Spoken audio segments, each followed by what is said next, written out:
y ya estamos enlazados vía Zoom con el doctor Percy Maita. Él es investigador y también sabemos experto en salud pública. Doctor Maita, ¿cómo está? Buenas noches, bienvenido a ¿Qué está pasando? Buenas noches, Jennifer. Un gusto. Y en principio, doctor Maita, para hablar de este planteamiento que sabemos, ¿no?, es algo que se está conversando ya mucho y con mayor frecuencia, incluso se ha pedido ya reuniones técnicas con especialistas. ¿Estamos en un momento adecuado como para poder, de alguna manera, decidir libremente si es que se debe utilizar o no, o continuar utilizando estas mascarillas en el interior de los colegios, tomando en cuenta que estamos en una cuarta ola? Y de repente por ahí pues el ritmo de vacunación entre niños de 5 a 11 años no está yendo como nos gustaría a todos, o sea, es decir, en la totalidad. Sí, a ver, lo primero que tenemos que tener en cuenta es que estamos en un momento de ya caída de la cuarta ola. Esta cuarta ola no ha tenido el volumen de casos graves ni fallecidos, felizmente, que una tercera ola, y esto gracias a una buena inmunidad de la población, que es el conjunto de vacunas más infecciones previas. Y tenemos que recordar que estas medidas que usamos, mascarilla, carnet de vacunación, tienen un sentido, justamente evitar que haya un volumen grande de casos graves como hubo en la primera y segunda ola, donde el sistema de salud no podía manejarlos, y como no podía manejarlos, entonces teníamos que tomar medidas adicionales que permitan cortar transmisión, donde obliguen a la población a tener cierto tipo de actitudes, porque no podíamos tener la capacidad de control. Es decir, usen mascarillas y también el metro de distancia, ¿verdad? Exactamente. ¿Eso está pasando hoy? No. La situación sanitaria no es idéntica ni a primera, ni segunda, ni a tercera ola. Por tanto, sí es un momento de reevaluar las medidas que se han tomado anteriormente. Una de ellas es mascarillas en escuelas. Y mascarillas en escuelas, en Latinoamérica, solamente Chile y Bolivia son los únicos países que mantienen esta medida. Los demás países ya las han retirado. ¿Y por qué?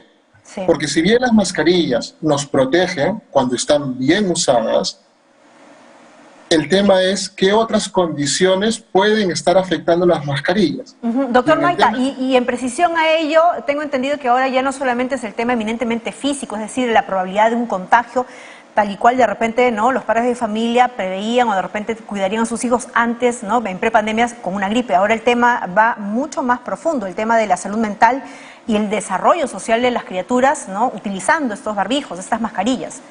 Justo a eso iba. Toda intervención tiene algo positivo, pero también tiene eventos adversos. Entonces, esos eventos adversos vinculados con mascarillas tienen que ver justamente con el tema del desarrollo social, la comunicación, que afecta sobre todo a los más pequeños. Entonces, las medidas no pueden ser indefinidas, tienen que haber un momento donde tenemos que evaluar y decir, ¿deben continuar o no deben continuar? Mi postura en particular es que las mascarillas tienen que ser opcionales, voluntarias. En algunos casos se debe mantener su obligatoriedad.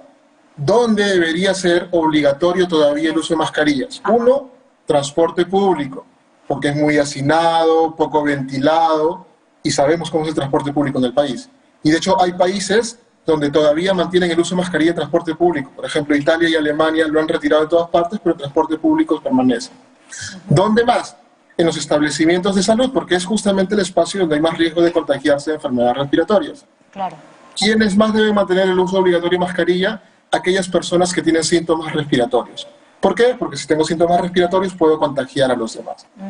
Pero en el resto de escenarios, lo lógico es que las mascarillas pasen a ser voluntarias.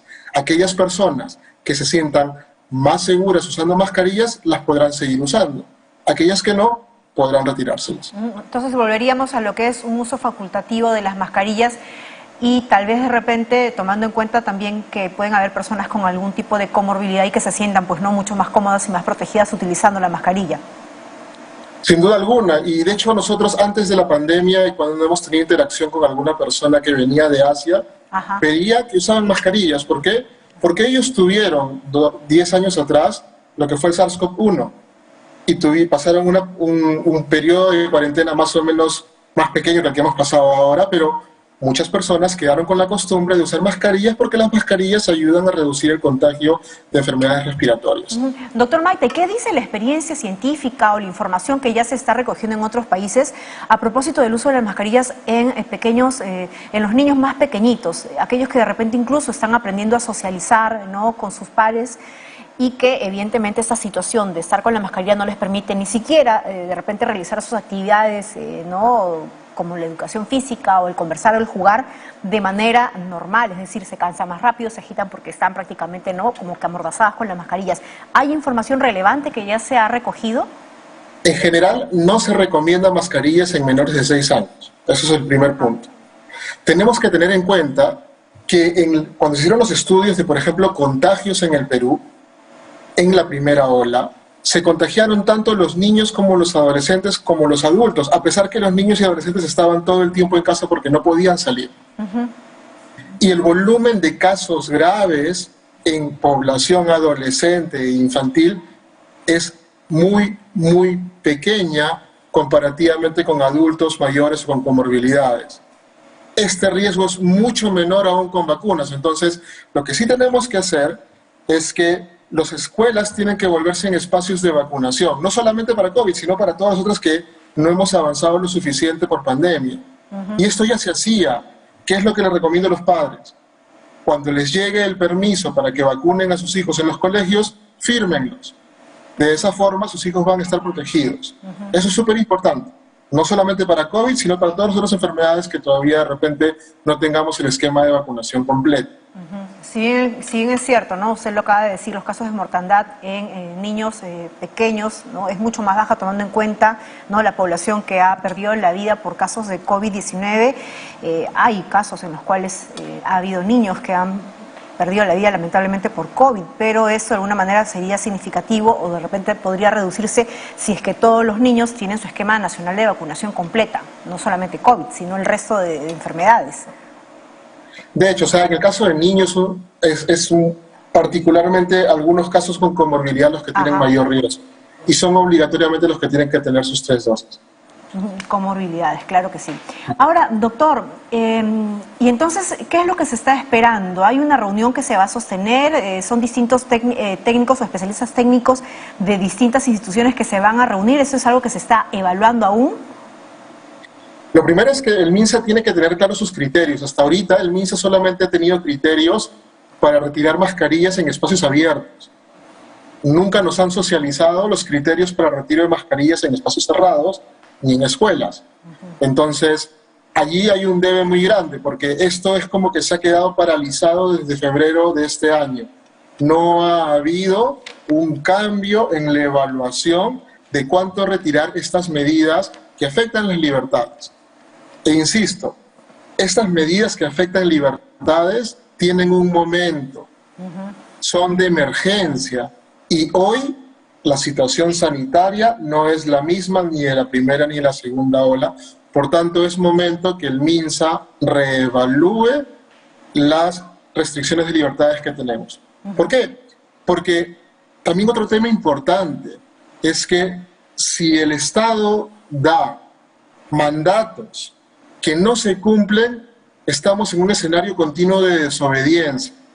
Y no es bueno para nuestros niños y adolescentes que crezcan desobedeciendo las normas que damos. Y que en papel no veamos que hay una restricción, ¿no?, una obligatoriedad, y que cuando salgamos a las calles o de repente vamos a otro lugar vemos que todos los niños están pues sin las mascarillas. En efecto, muchísimas gracias, doctor Maita. Vamos a estar al tanto de lo que ocurre y en esas conversaciones que va a seguir manteniendo seguramente tanto el Ministerio de Educación como el Ministerio de Salud para ver si es que cambian estas disposiciones.